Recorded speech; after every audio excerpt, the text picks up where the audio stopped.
In this video, we will be featuring speeches from Jim Rohn, Wayne Dyer, and more. These speeches cover the topic of getting through the tough winters of life. Jim Rohn talks about how our thoughts tend to shape our lives, and Wayne Dyer covers the topic of using relaxation to make contact with the universal mind in order to get through our toughest moments. I hope these speeches help charge your soul and brighten your perspective. And now, here is Jim Rohn. But I'm telling you, it's so valuable in communication to be able to pick up the emotional signals as well as what you see and as well as what you hear. It's so important. But women are good. Ancient scenario says this: there are shepherds and there are sheep and there are wolves. What a good life scenario. But it doesn't stop there. This ancient scenario says also, some wolves are so clever, they've learned to dress up like sheep. Now you got to have a woman. Got to have a woman. Man says, looks like a sheep, talks like a sheep. Woman says, ain't no sheep. Take my word for it. They know.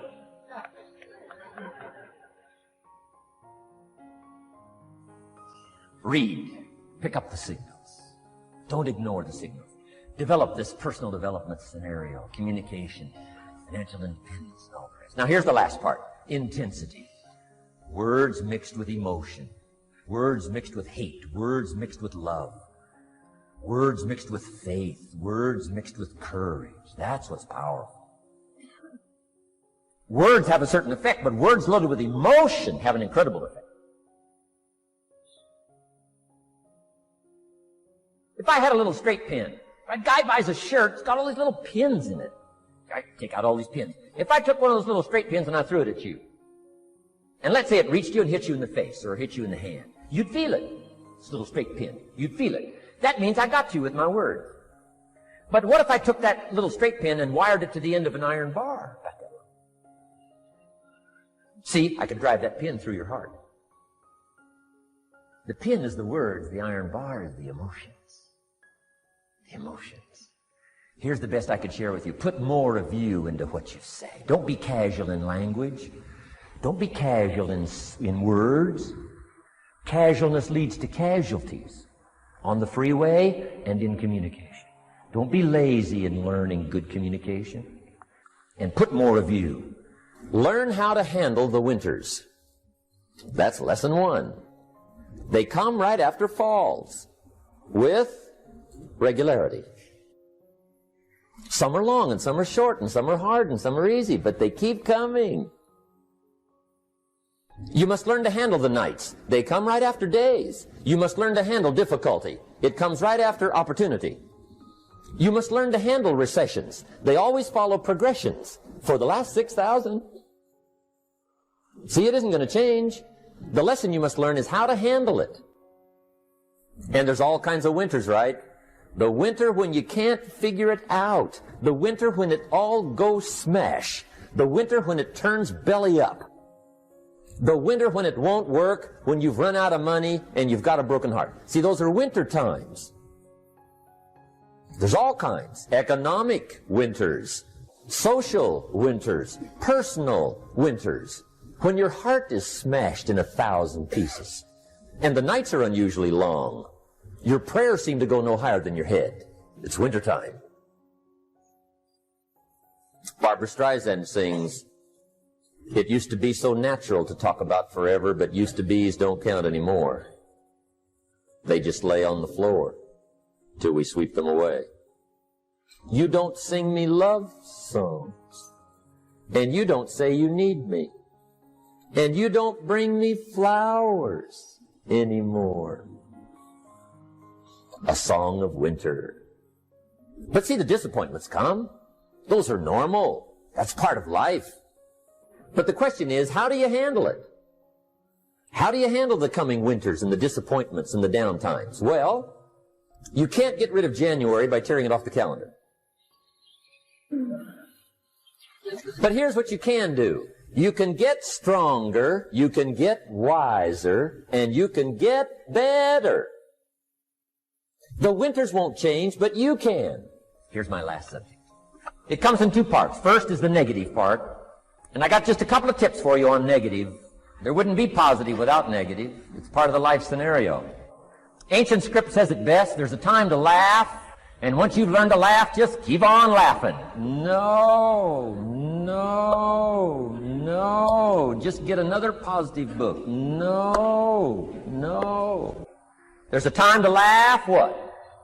And a time to cry. And you've got to become so sophisticated and so well educated that you don't laugh when it's time to cry. And you've also got to learn to cry well. How are you going to identify with some people if you don't cry with them? Very important. The negative side is very important. Negative thinking. I teach kids, and you'll find it on those cassettes, the ant philosophy. Let me just give you the quick scenario on the ant philosophy. Number one, ants never quit. What a good philosophy. If they're going somewhere, you stop them, and guess what? They'll look for another way. How long will they look? Till they find it, or till they die. What a great philosophy. But here's number two. I can't give them all to you, but here's number two. Ants think winter all summer. You've at least got to be that bright. You can't think summer all summer. You got to do some winter thinking in the summer. You say, well, the sky is blue. The clouds are fleecy. You can't be faked out by that. Ancient story says, don't build your house on the sand in the summer. Why would we be cautioned not to build our house on the sand in the summer? Because it's easy to get faked out. So what should you do during the summer? Think winter. Think storm. That'll drive you to find a rock in the summer when the sky is blue. Key, negative is normal. You got to handle it. You can't dismiss it. It's part of the life scenario, like your white corpuscles we talked about earlier. So don't ignore it. Let it be part of the scenario. Here's the key. Learn to master it. Negative is not to be ignored. It's to be mastered. It makes us better than we are to wrestle with it. It makes us better than we are to be alerted to tyranny that moves into Kuwait, or ignorance that moves into your life, or procrastination that moves in and robs you of your fortune, or poor health that's going to be the legacy of those who neglect their health disciplines. You got to do battle with the enemies on the outside and on the inside. So learn how to handle the negative. We become our standards in many ways. If you are surrounded by B players or average performers, and that is your standard, then your mindset will operate at the standard that is offered to you by the people around you. I mean, we do become our social orbit. And if you are at a standard internally that I want to be a game changer in my field, I want to be BIW, the best there ever was, I want to be the Van Gogh and the Rembrandt of technology or whatever field you play in, then your behavior always matches your internal identity and your inner standards. So your standards are important, your standards for your friendships, your standards for the quality of the work you do, the standards of your languaging, the standards of the nutrition you put into your body, the standards of your love life, the standards of your mindset, the standards of the way you occur in the world. And so my invitation for you, regardless of what you do, is that you raise your game to a place called world class. And that is all about being a game changer. Now, I should caution you, and I don't like that word because language is so powerful, and caution is a word that really is a little dramatic. But I want to caution you, which is as you leave the herd and the crowd and perhaps the cult of mediocrity and rise to being a game changer, it's a very disruptive act. And you actually threaten the masses of people around you. And that's why every visionary was first ridiculed before they were revered. And I'm sure you've experienced it. You say, you know, I want to take my fitness to a whole new level of world class, or I want to take my craft to a whole new level of world class, or maybe you're raising your game financially and then you share it with those you love or your friends, and maybe your friends are those you love and they laugh at you. And how many times have we given up on a dream because we were mocked by the people around you? And all I'm suggesting to you is when you get laughed at and ridiculed, and when people don't understand your next level of world class, that just means you've got a great dream, and that just means you're on the path of growth. So be a game changer. One of the most alarming insights I had was 5 years ago when my grandmother died. I was with her. She was 95 years old. And she was an hour from death. And she was admitted to the hospital about 2 o'clock in the morning. And one of the things that the hospital did was that they weighed her for some reason. They had to have, they're into their records and keeping track of things. You don't get into heaven if you don't have a weight certificate. And maybe if you're excess baggage, you don't get in or something. I don't know what their thinking is, but there's this kind of linear, all this record keeping. I always wonder about all the people who died before we had records, before we did that. Whatever happened to all of them. And so she weighed 133 pounds when she entered the hospital. And we all knew that she was very close. And then life passed from her body. I mean, we watched as life literally left her body. And there she was. There was this package of, it was getting cold and stiff, and it was like this package of bones and stuff, matter. And it certainly wasn't my grandmother. That package there that was now deteriorating and going to be gone. And when they weighed her for the death certificate, she weighed 133 pounds. Exactly the same. So that whatever it is that constituted her life, her very essence, is invisible and weightless. You can't weigh it. And that's true for you. That's true for every single one of us. That what our life really is all about, it defies the world of form. It defies the world of linear. And yet we spend almost all of our energy and our time here, in this part of our consciousness, in form, believing that this is who we are. When you learn to go into your mind, when you learn that your mind is really a place that you can visit and exquisitely touch the face of God, you can remove the tension and stress and everything else that's troublesome in your life when you give yourself time to experience your true humanity. John Quincy Adams sat in the White House. He was our 6th president, and he was the most spiritual man who ever sat there, I think.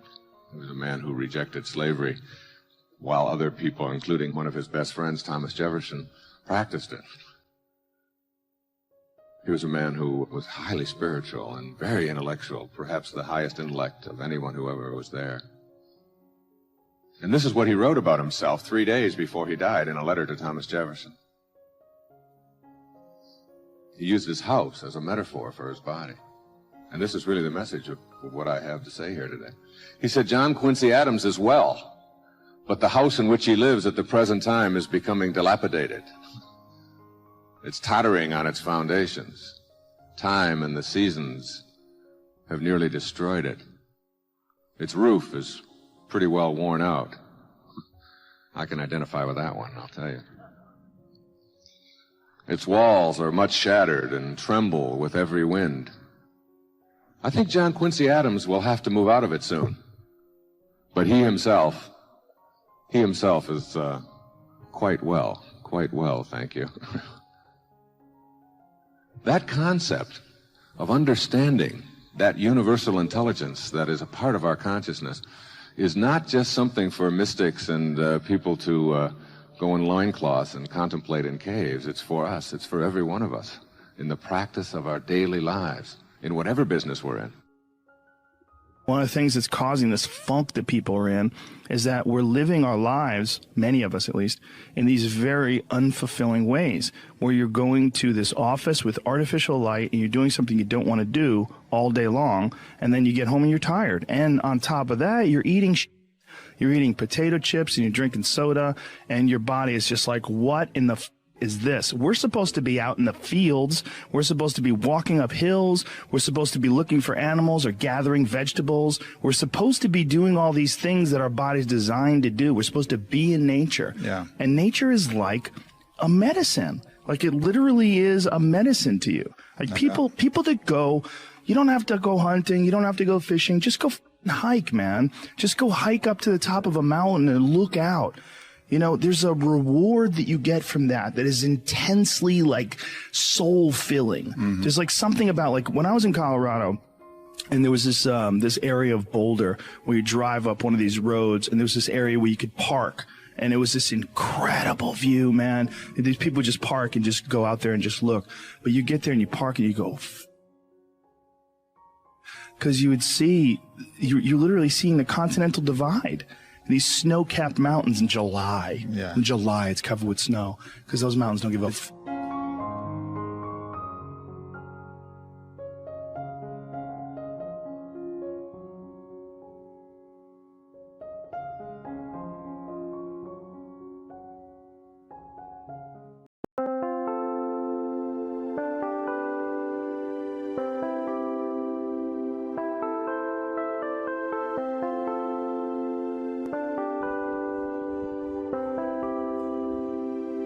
Chẳng thể quên khi cơn mưa đêm lại về. Em nơi quên lời thề và ta như đông chìm sâu. Không còn mới em anh nhận màu. Em chỉ cần mơ đâu em bay. Chỉ còn là những cơn mưa vô giá. Cho men mưa em không mơ anh. Anh một đêm mơ. Chỉ cần bên em không được cơn nhớ. Và chỉ có em không muốn nhớ. Và người ta bên nhau như ngã tớ. Muốn nhớ về say em chỉ có mấy em ở đây. Và anh như muốn chết đi nhưng không muốn em mơ mày. Tình yêu làm cho ta đau đầu. Không em như mà mơ màu. Anh như đứa mong cầu. Và mưa bên em u sầu. Chào các bạn ba đêm mơ. Chỉ có bên em nhưng là khó mơ. Mà đã ra em muốn bên ai. Anh không mong gì hơn. Chỉ mong em sẽ ở đây ôm anh thật gần. Anh chỉ mong đôi ta được có nhau. Mà đừng em đâu anh có em. Một đêm bên anh có em. Ta sẽ trao nhau môi hôn thật sâu. Ôm anh cứ nữa bằng gâu. Và em chỉ nằm đâu. Anh không muốn em ở đâu đâu. Một cơn nắng thứ anh không mơ cầu.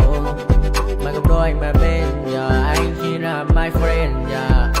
Em quên đi bao lời hứa. Quên đi cả những ngày xưa. Anh như là một đứa. Em cứ một chưa. Mà đêm đêm ở đêm.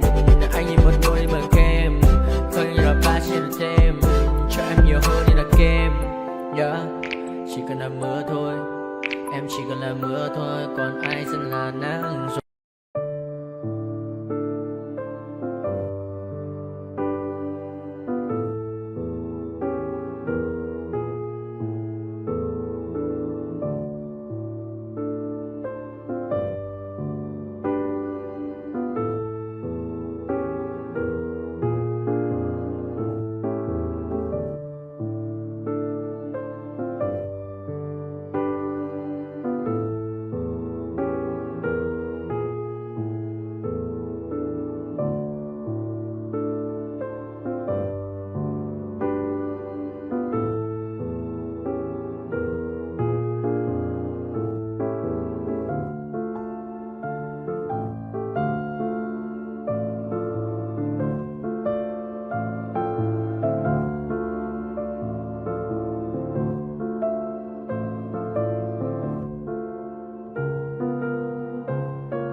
told your friend you're not okay?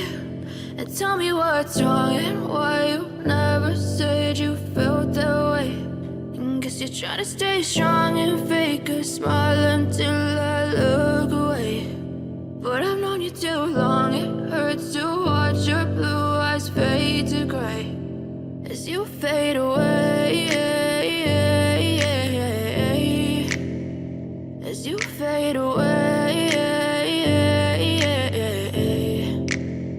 Yeah, I'm about to fade away, cause every time I wake up I feel like it's Monday. Something's going wrong with all the chemicals up in my brain. All of a sudden I don't look at anything the same way. Gotta build up of my thoughts sitting in an ashtray. I'm sorry that I'm so inconvenient, okay? Just let me be me and I'll stay out of your way. I can see the way you look at me, I'm such a disgrace. I never really asked to be brought into this place. You wanna love me? Well then baby have a taste. All the highs and the lows, no you'll never be the same. I don't really wanna hurt you but I can't control the pain. If you're sticking by my side maybe we could be okay. Okay, maybe you could be the change I need today. I promise that I've never felt this way. I really hope that you will choose to stay through all the pain. I know you told your friend you're not okay. And tell me what's wrong and why you never said you felt that way. And guess you're trying to stay strong and fake a smile until I look away. But I've known you too long, it hurts to watch your blue eyes fade to gray as you fade away.